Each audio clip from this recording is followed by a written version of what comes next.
Find the joint equation of pair of lines passing through the origin. देखो हमें joint equation बनाना है इसका, मान के चलो कि ये जॉइंट इक्वेशन बनने वाला है, ठीक है ना। Required joint equation of lines is ये, लेकिन इसके लिए क्या पता होना चाहिए, सेपरेट लाइंस, इनके सेपरेट इक्वेशंस पता होने चाहिए। मान के चलो ये हो, अब बताओ सेपरेट इक्वेशंस पता करो, बताओ लाइंस कैसी है, पासिंग थ्रू द ओरिजिन। अब ये दोनों लाइन ओरिजिन से जाने वाली है, तो दोनों के सेपरेट इक्वेशंस हमको पता है, y इक्वल टू mx आने वाले करके। अब ये आपको पता जरूर है, लेकिन यम नहीं पता ना, दोनों के स्लोप थोड़ी पता है। स्लोप पता होंगे तो ही तो आप आगे बढ़ोगे ना, इक्वेशंस पता करोगे। स्लोप ही नहीं पता है तो स्लोप कैसे पता करेंगे, आपको दिया है। लाइंस कैसी है, ये पैरेलल टू द लाइंस, इन लाइंस को कैसी है, पैरेलल। तो ये गिवन लाइंस है, जैसे गिवन लाइंस दिखा भी नहीं रही, कौन सी given line, x plus 2y equal to 7 और ये दूसरी 3x minus y plus 8 equal to 0, यानी ये है गिवन लाइंस आपको दी है। और find the joint equation of lines, ये है रिक्वायर्ड लाइन जिनकी हमें जरूरत है। दिया क्या, ये lines passing through the origin और कैसे, parallel to the given lines. अब आप बताओ, कंबाइंड इक्वेशन बनाने के लिए जरूरत है सेपरेट इक्वेशंस की। सेपरेट इक्वेशंस में अड़चन ये है कि दोनों के स्लोप नहीं पता। स्लोप पता करने के लिए उन्होंने दिया कि ये लाइंस गिवन लाइंस को कैसी है, पैरेलल। तो क्या करोगे, पहले आप गिवन लाइंस के क्या निकालना पड़ेगा, फिर आपको स्लोप निकालने पड़ेगा। पहले गिवन लाइंस के निकालने पड़ेगे ना, पहले लिखना पड़ेगा गिवन लाइंस ये है, इनके स्लोप निकालने पड़ेंगे। इनके स्लोप कितने हैं, माइनस एक्स का कोएफिशिएंट अपॉन वाई का, माइनस एक्स का कोएफिशिएंट अपॉन वाई का, मिल गए इनके स्लोप। अब बताओ, फिर लिखना पड़ेगा रिक्वायर्ड लाइंस, गिवन लाइंस को कैसी है, पैरेलल।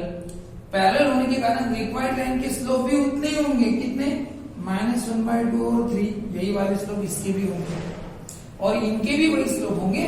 तो फिर स्लोप मिल गए तो इक्वेशंस तैयार करो, y इक्वल टू mx, और इक्वेशंस मिल गए तो बाद में कंबाइंड इक्वेशन। बताओ अगर पैरेलल की जगह परपेंडिकुलर होता तो फिर ये स्लोप कितना होगा, इनके उल्टे होते, -1/2 का उल्टा 2 होता, 3/1 का उल्टा होता है -1/2। तो इसका मतलब ऐसे स्लोप आते हैं। चलो शुरू कर दे। तो सबसे पहले क्या करना पड़ेगा, पहले गिवन लाइंस लिखनी पड़ेगी। गिवन लाइंस आर, ये पहली गिवन लाइन है, दूसरी गिवन लाइन, फिर उनकी क्या निकालने पड़ेंगे, स्लोप। बताओ क्या स्लोप है उनके, क्या है इस लाइन का स्लोप, -x का कोएफिशिएंट अपॉन y का, -x का कोएफिशिएंट अपॉन y का, तो 3 आएगा आंसर। तो चलो आपको गिवन लाइन के क्या मिल गए स्लोप। अब बताओ रिक्वायर्ड लाइन इनको कैसे पैरेलल, तो सेंटेंस लिखना पड़ेगा ना कि since required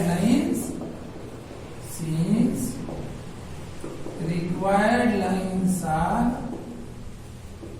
parallel to the given lines, therefore slopes of required lines are also -1/2 and 3। Required lines पहले गिवन लाइंस को पैरेलल है ऐसा पहले लिखो, देयरफॉर रिक्वायर्ड लाइन के स्लोप भी उतने हुए, -1/2 और 3, वही स्लोप सेम जो इनके वही इनके मिल गए स्लोप। अब स्लोप मिल गए तो इक्वेशन लिखो, लेकिन डायरेक्ट मत लिखना, भी पहले लिखना पड़ेगा required lines passing through the origin, ऐसा लिखना पड़ेगा। Since required lines are passing through the origin, therefore their separate equations are, क्या है, y equal to m1x and y equal to m2x। आप एक काम कर सकते हो, यहाँ पे एक स्लोप को m1 नाम दे दो और दूसरे स्लोप को m2 नाम दे दो। बताओ क्या है, -1/2x, स्लोप कितना है 3, इक्वेशंस क्या होगा, 2y इधर आएगा इक्वल टू -x और ये 3x minus y equal to 0। तो x पॉजिटिव है, y को उधर ले लिया, यहाँ पे क्या होगा, x इधर लाओ, हाँ x इधर लाओ तो क्या होगा, x plus 2y equal to 0, यानी x उधर जाएगा तो x। अब बता रिक्वायर्ड जॉइंट इक्वेशन में आपको सेपरेट इक्वेशन मिल गई, ये पहली लाइन का और ये दूसरी लाइन का, x into 3x 3x, x into y xy, x into 3 6xy, y into y 2y² equal to 0। पहले का लिखो x², -1 + 6 कितना होता है 5x² माइनस 2y², ये जॉइंट इक्वेशन। ठीक है, तो कभी भी याद रखना कंबाइंड इक्वेशन कब बनेगा, जब आपको सेपरेट इक्वेशंस पता होंगे। सेपरेट इक्वेशंस हमने y mx से क्यों लिए, क्योंकि लाइंस कहां से जाने वाली थी, ओरिजिन से, इसलिए y mx। लेकिन अड़चन क्या थी, स्लोप पता नहीं थे। तो स्लोप कैसे पता किया, पहले गिवन लाइंस को लिखा, उनके स्लोप लिखे, फिर हमने लिखा कि अपनी रिक्वायर्ड लाइंस इन लाइंस को कैसी है, पैरेलल है, तो अपनी रिक्वायर्ड लाइन के स्लोप भी उतने आर आल्सो उतने ही होंगे स्लोप। और एक बार स्लोप मिल गए तो lines passing through the origin है, इक्वेशन ये हो गया।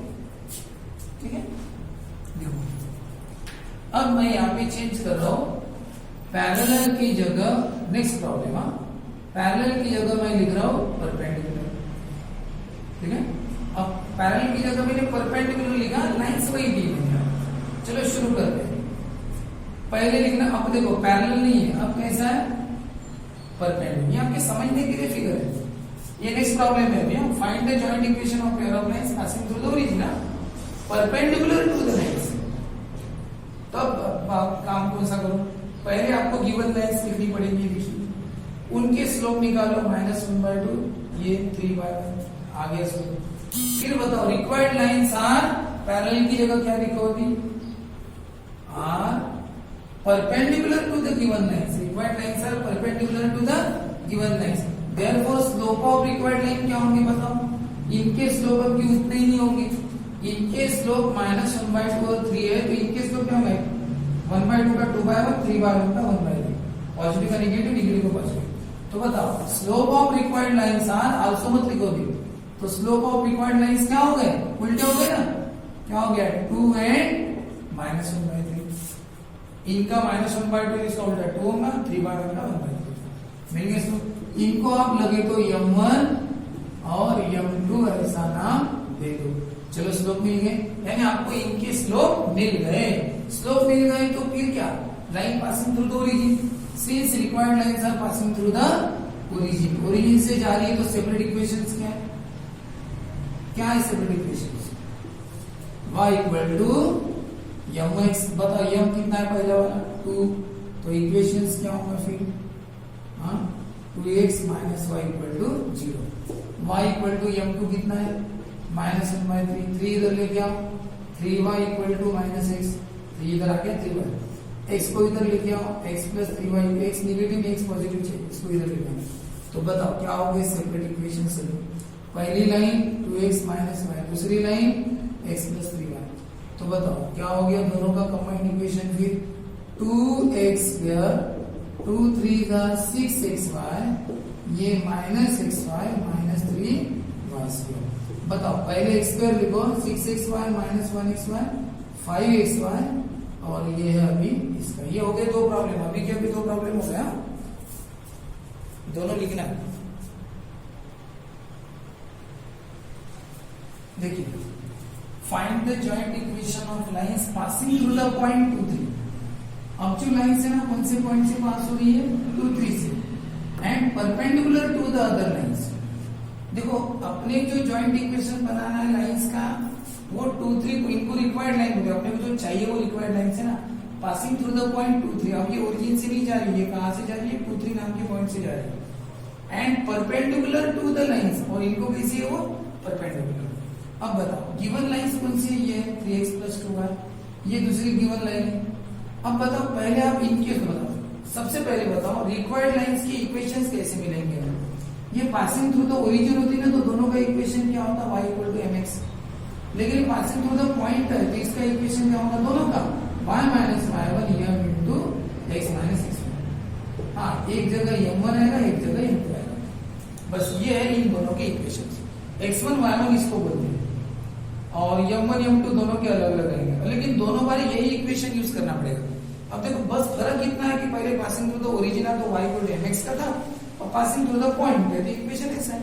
स्लोप से काम अटक गया, स्लोप कैसे निकालेंगे, गिवन लाइन दी आपको, रिक्वायर्ड लाइंस कैसे, परपेंडिकुलर टू द लाइंस, तो पहले इनके स्लोप निकालो। बताओ गिवन लाइंस आपके पास है, बताओ देयर स्लोप, सर बताओ इस लाइन का स्लोप कितना है, -x का कोएफिशिएंट 3/y का, इधर -x का कोएफिशिएंट 2/y का 1, यानी कितना, -2, अब एक्चुअली डायरेक्ट लिखना -2। बताओ आपको दोनों के स्लोप पता चल गए, इनके स्लोप है -3/2 और -2। तो बताओ अपनी लाइन इन लाइंस को कैसे perpendicular, since required lines are perpendicular to the given lines, therefore slope of required line, बताओ परपेंडिकुलर तो 3/2 का उल्टा 2/3 होगा और 2/1 का 1/2 होगा, नेगेटिव का positive. Therefore slope of required lines are, मतलब रिक्वायर्ड लाइन के स्लोप क्या होंगे 2/3 एंड 1/2। उनको नाम देना m1 और m2। मिल गया आपको स्लोप। यानी इनके स्लोप ऐसे है कि बताओ यहाँ पे वर्ड कौन सा चेंज हो सकता है, परपेंडिकुलर की जगह पैरेलल, बस इतना चेंज हो सकता है।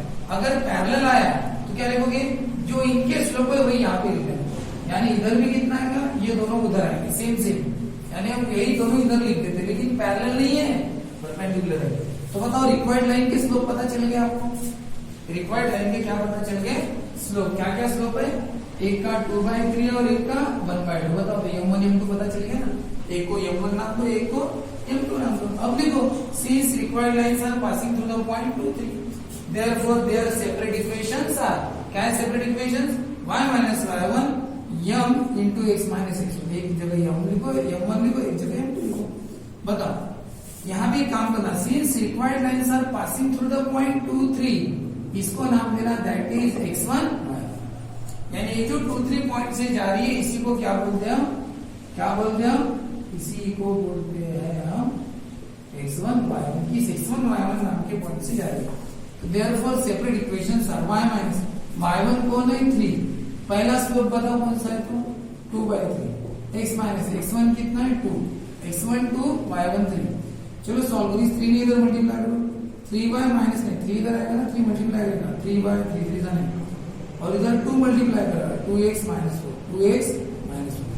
अब सब एक जगह लाओ, 2x है y को लेके जाओ, प्लस 3y का क्या होगा -3y, ये -4 -9 का +9, तो क्या बचा 0, ये उधर चले गए, प्लस 3y का -3y -9 का +9, ये दोनों जैसे वैसे। हम क्या है answer, 2x minus 3y plus 5 = 0।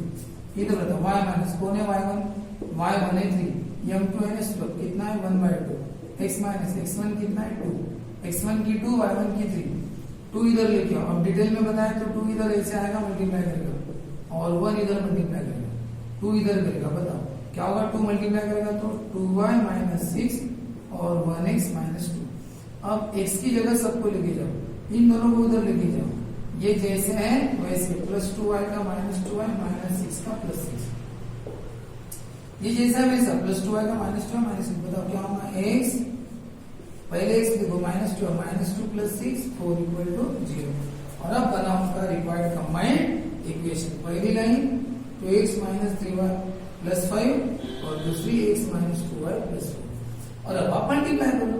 तो बताओ कैसे करोगे, ये होगा 2x², ये -4xy, 2 4 जा 8x माइनस 3xy, 3y नहीं करो, 3 2 जा 6y², 3y नहीं से करो -12y, 5 ने करो 5x, 5 नहीं से करो -10y, 5 4 जा 20। अब इनको एक ढंग से अच्छी तरह से लिखो। बताओ पहले x² लिखो, x² के बाद xy लिखना, -4xy -3xy कितना होगा -7xy, फिर y² लिखो, कौन है 6y², फिर x लिखो 8x और 5x कितना 13x, -10y -12y -22y, ठीक है। और ये नंबर कौन सा है, +20 = 0। आप बताइए कौन सा इक्वेशन बनाई, कोई होमोजेनियस नहीं बनाई, जनरल बनाई इक्वेशन। तो मेन कंसेप्ट पर ध्यान देना, कंबाइंड इक्वेशन ऐसे बनता है दोनों के सेपरेट को मल्टीप्लाई करो, लेकिन सेपरेट कैसे बनाया हमने, y = mx से नहीं बनाया। क्यों, क्योंकि lines passing through the origin नहीं थी, पासिंग थ्रू द पॉइंट है 2, 3, तो दोनों की इक्वेशन ऐसे बनेंगे। लेकिन अड़चन क्या थी, स्लोप पता नहीं थे, तो स्लोप कैसे पता किए, हमने शुरू किया, पहले गिवन लाइंस लिखी, उनके स्लोप निकाले, रिक्वायर्ड लाइंस गिवन लाइंस को कैसी है परपेंडिकुलर, तो फिर इनके स्लोप के उल्टे लिखना है, इनके स्लोप मिल गए तो इक्वेशंस करो।